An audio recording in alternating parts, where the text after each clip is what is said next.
and we all pay our fair share of taxes, and most of us pay a lot more than our fair share, we're not focused on how we get our taxes done. Each financial decision is not in a silo by itself.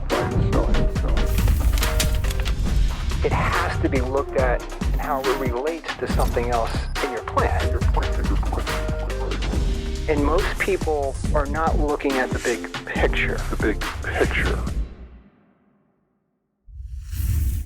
This is John Smallwood. I'm really excited about this topic. I have two fabulous guests with me today that are going to be weighing in with a lot of information. These guys can talk like there's no tomorrow. This is Bo. He's a 2-year-old Karen Terrier Shih Tzu mix.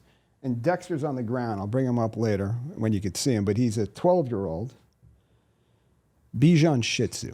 These are my dogs. They're here periodically. But we figured we'd put them on screen today because if you look at Bo's ears, they're pretty interesting. They're like Gizmo. Like, he's just a sounding board. Like, you're going to... Tony, say something. I don't think he likes the light. He hates the light. You see the ears go, right? Pretty damn cool. But in all seriousness, I'm here today to talk about, do you have tax risk? Do you suffer from tax risk? And what does that mean? Most people, when you talk about risk, we're talking about investment risk, right? We're talking about market volatility. We're talking about insurance risk. I'm going to have a loss, right? That's typically, and now Dexter's not happy with my tone. He's walking away. That's pretty interesting, okay? Dex, come on back, buddy. But the risk on something is a risk of loss, okay? And what we, in 16 months from the date that I'm recording this, which is late August of 2024, I mean, really late August, okay? A couple of days before the weekend, and we're into September, and to me, September on is the fourth quarter, right? There's a lot of stuff that's gonna happen in the fourth quarter. There's a lot of volatility, there's a lot of things. But 16 months from today, the Tax Cuts and Jobs Act of 2017 will automatically sunset.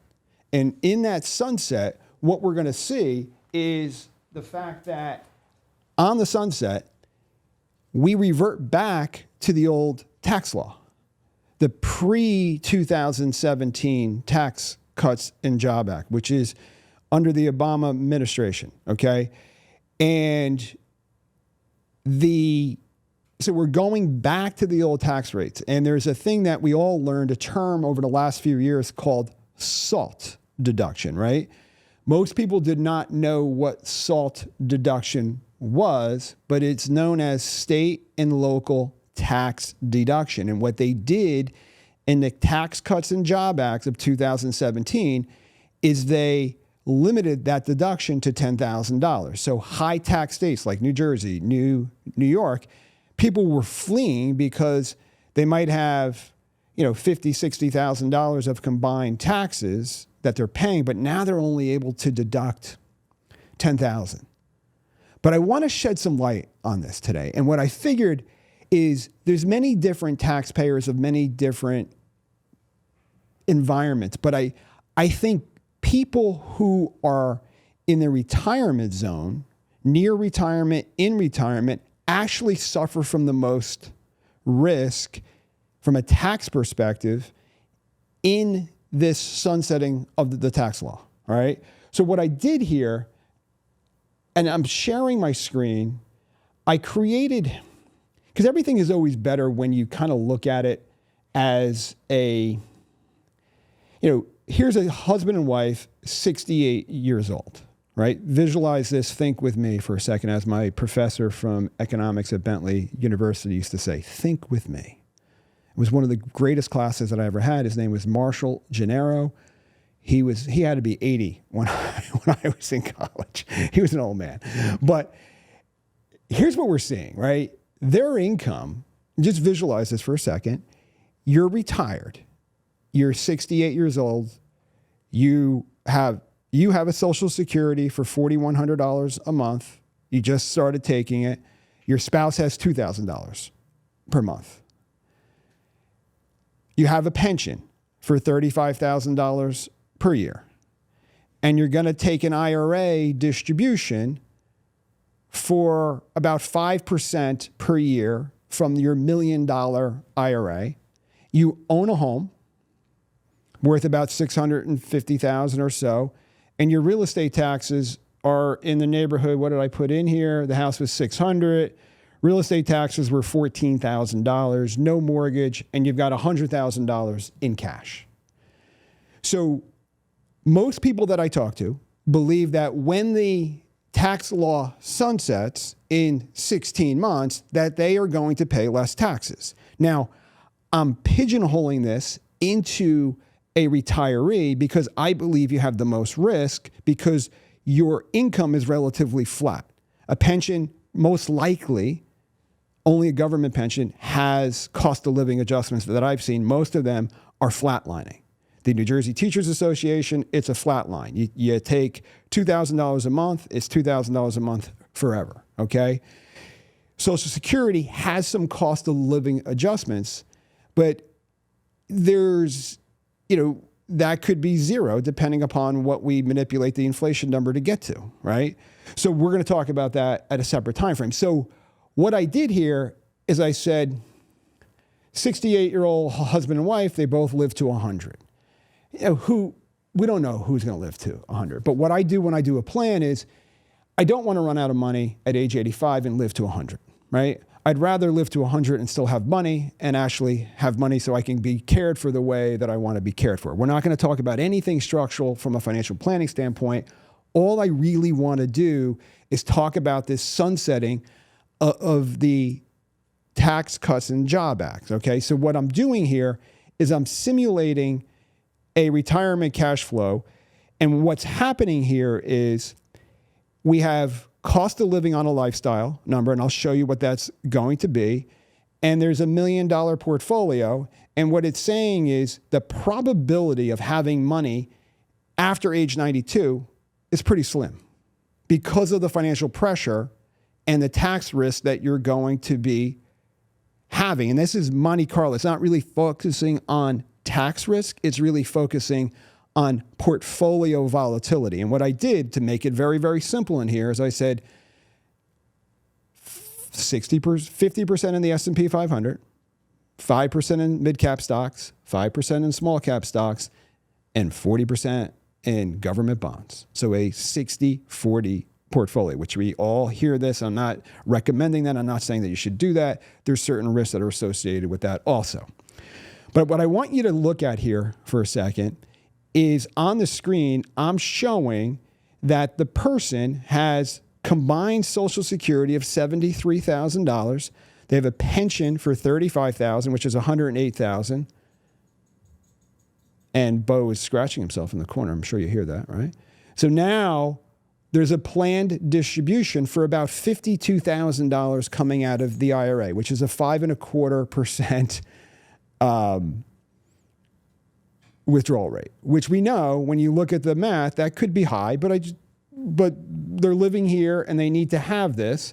And what they're doing is they have expenses, lifestyle expenses of $108,000 a year, which is about $9,000 a month, plus their home taxes, insurance costs about $15,000, and their health insurance, Medicare, etc., is running about $12,000 a year, so a combined budget of $135,000 on $160,000.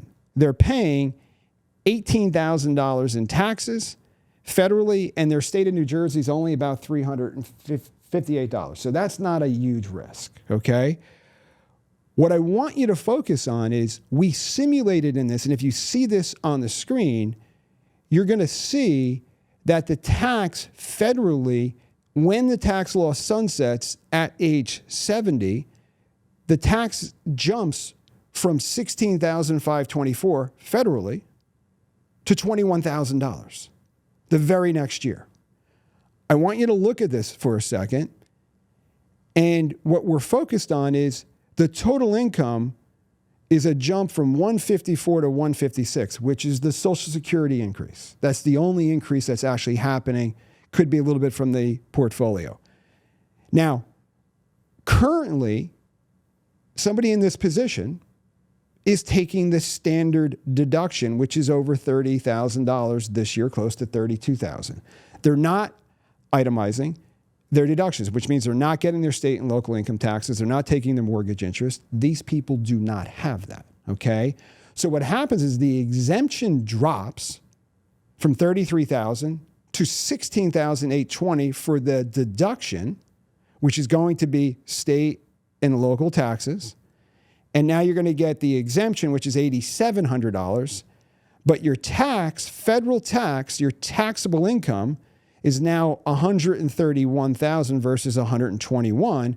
But your tax is up almost $5,000, $21,600 to $16,500. How does that help you with inflation?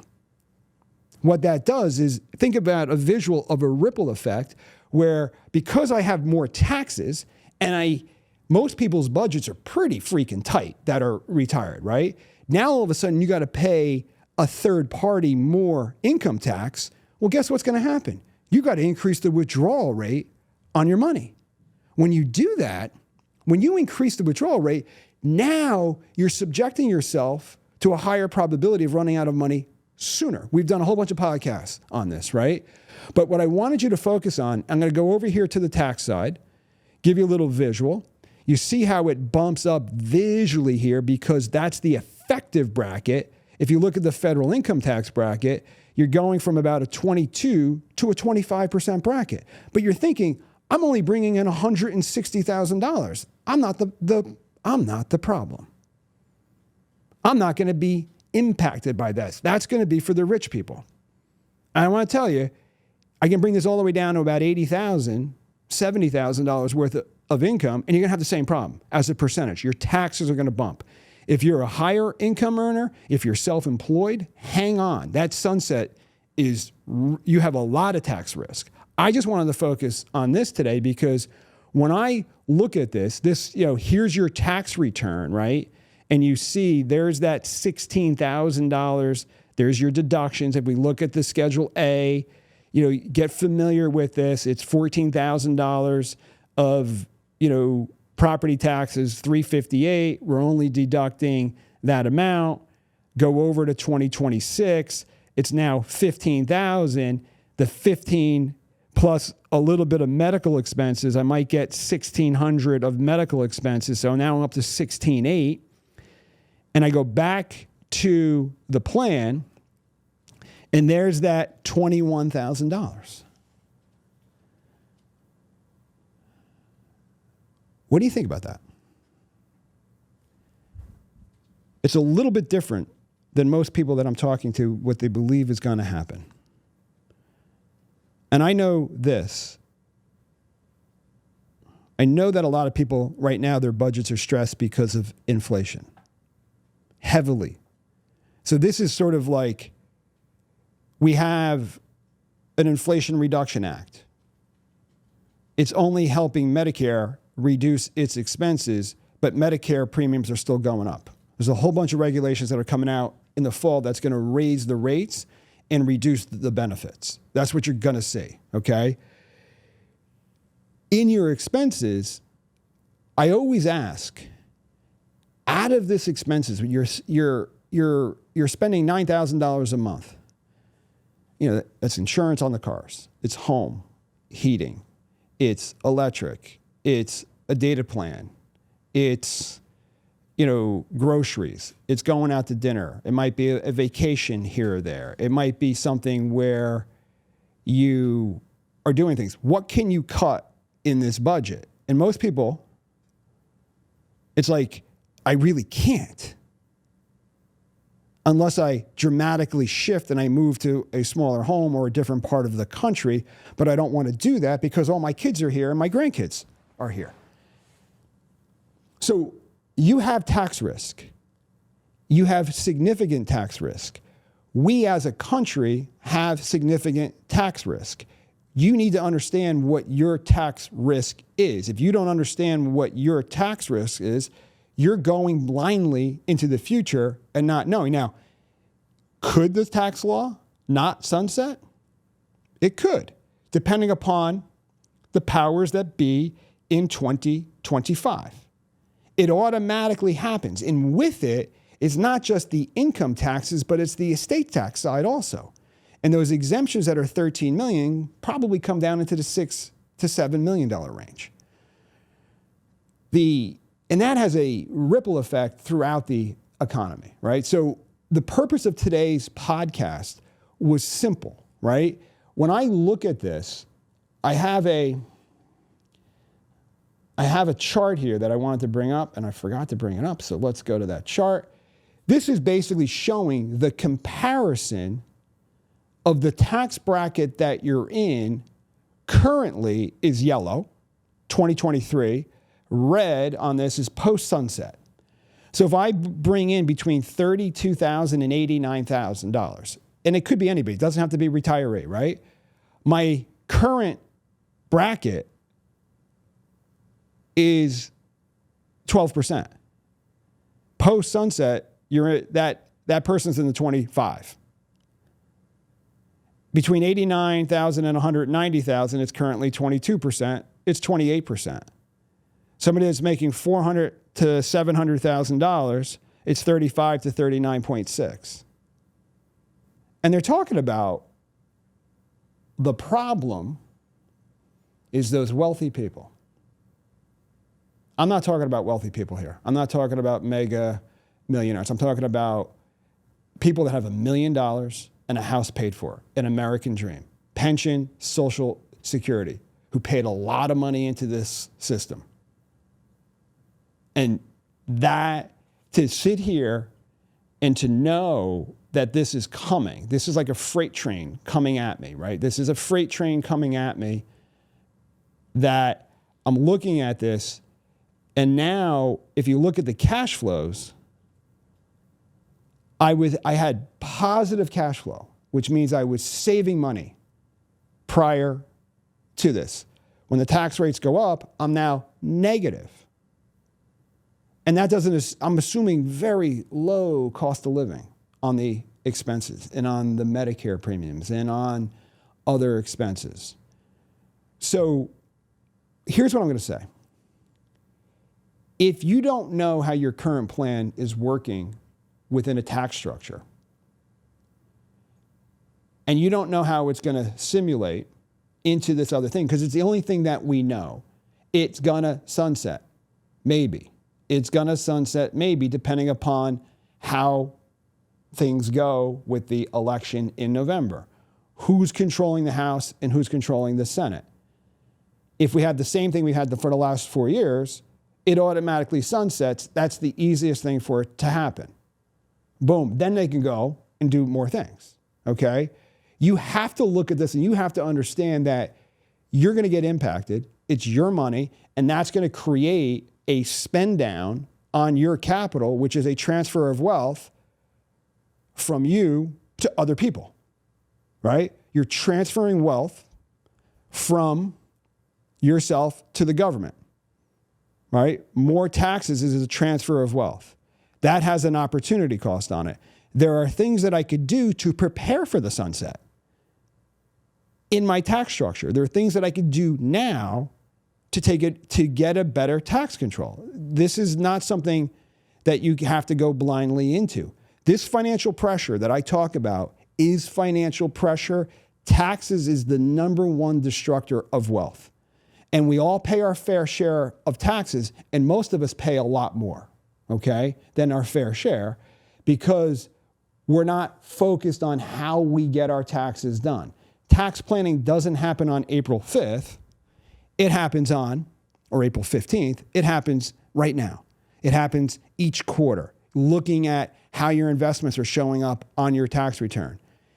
If I have all my money in a qualified plan, I don't have a lot of control over my taxes. Should I have Roth? Should I have taxable accounts? Should I have deferred accounts? Should I have tax-free money? Should I have the ability to pull money out of things that are tax-free, tax-deferred? I need all of the things going. Thank you for listening. I want you to remember this, that you actually have control over this if you are focused and you understand it and you talk about it and you create plans. That's what I want you to do. Thank you.